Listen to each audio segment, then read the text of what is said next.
Is really God exist?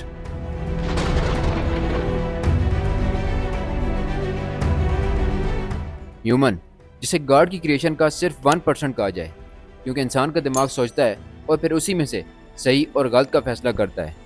But जब God की creation का उसी दिमाग से सोचा गया तो ये बात मालूम हुई कि ये शायद 1% भी नहीं है।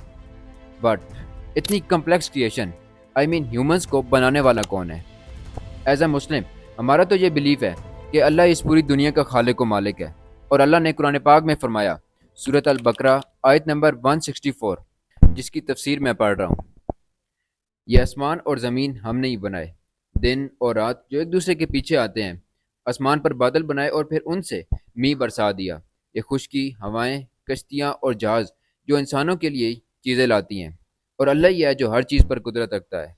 और सूरत अल इनाम आयत नंबर 101, ये आसमान और ज़मीन बगैर किसी नमूने के बनाए गए।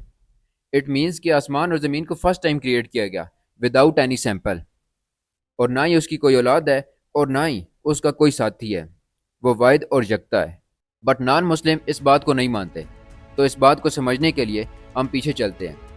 ये तजाद अरस्तू के ज़माने से चलता आ रहा है, क्योंकि अरस्तू ने कहा था कि ये ज़मीन फिक्स्ड है और बाकी सारे प्लैनेट्स इसके अराउंड रोटेट करते हैं। बट 1543 नेकुलस कॉपरनिकस, उसने एक थ्योरी दी, कॉपरनिकस थ्योरी, जिसके अकॉर्डिंग ये बात प्रूफ की गई कि अर्थ फिक्स नहीं बल्कि रोटेट करती है और बाकी सारे प्लैनेट्स अर्थ के अराउंड नहीं बल्कि सन के अराउंड रोटेट करते हैं।